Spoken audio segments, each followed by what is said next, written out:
Hey everyone, it's Eric Silvermoon. Thank you so much for joining me in one of these videos again for this week. I did want to do something different. I did want to share the kind of process of the drawing and inking portion, because most of everyone just gets to see the actual watercoloring. And I've been experimenting with just the black and white kind of aspect. So these are kind of some examples of what I've been doing lately. Kind of more specifically inspired for like tote bags or stuff like that. So I've been kind of working with different styles, kind of being more of like kind of like a brand almost of kind of how I want the direction I want to go into creating art for my kind of witchy lifestyle. So I've been trying some different kind of ink techniques. I've been watching a lot of YouTube videos and artists and seeing different occult books, and I kind of really like the way that some vintage style books depict art in it, and it's perfect. Every time I think about stuff and books of shadows and stuff, I kind of want to do some kind of really fun ideas. And so this is kind of what I usually start with, is a very rough sketch of kind of an idea or a concept that I kind of wanted to do. So this is kind of a good example of these little witches bottles, which we'll be working on today.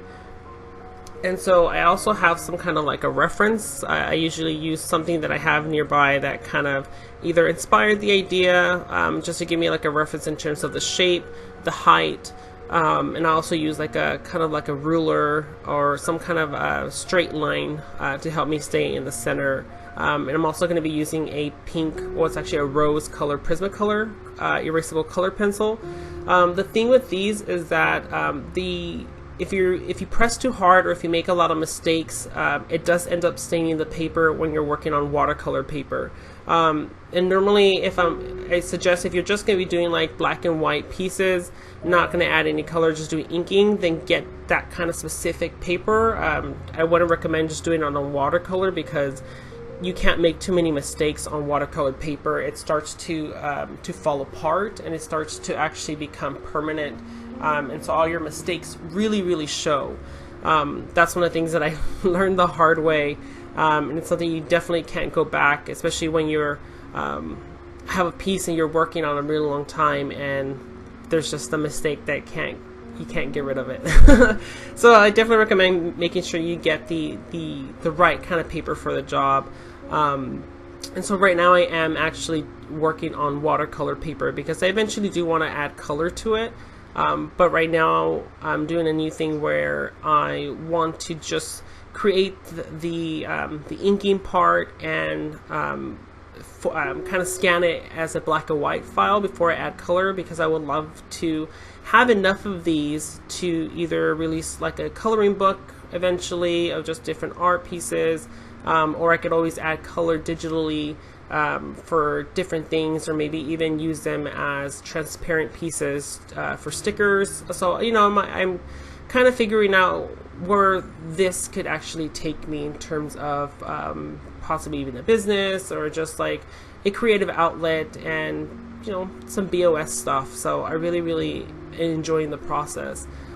So I did want to talk a little bit more about the Micron pens, because they're absolutely a necessity in my little witchy art supply tools, because they are so versatile. And what I mean like that is because they come in so many different tip sizes, and so I highly recommend exploring and playing with the different textures and the different types of pressure that you could apply to them.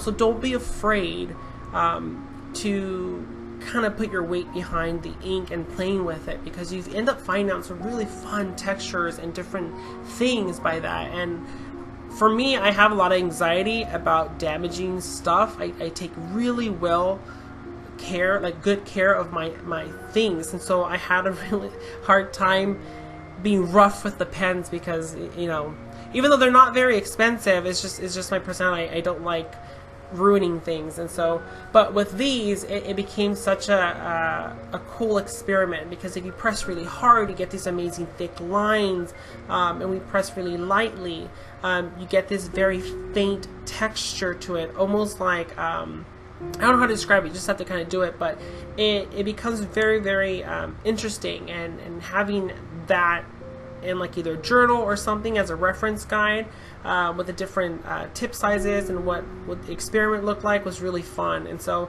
I highly recommend kind of doing like an experiment with your art supplies and trying to test it out. I did, like, for example, like 4 different squares that all look the same, and I just practiced different shading in each one, and I kind of messed around with it and kind of see what that looked like. Like for instance, with these bottles, I did very slow work on the outside, so it became very dark, and if I sped the pen really fast, going back and forth, it gave me this really cool line work where it became very faint in the middle, and it gave me a little bit of more of a control in terms of the lightness and the darkness contrast. So that was really fun. And in the middle candle, I wanted to do a very different line work, which is mostly of lines and dots. And I think that line and dot kind of shading you find a lot in like old books, old church books, or old like kind of like occulty books. I really like that kind of history of the inking, so I really enjoyed that. Alright guys, well thank you so much for watching this video, and if you like these videos, please let me know. Give it a thumbs up, give it a like and subscribe. I really appreciate all your love and support. These drawings are going to be on my Society 6 shop in black and white, and then later I might do something with color, so follow the links below if you're interested in that. And I really appreciate, again, all your love and support. It really means a lot to me.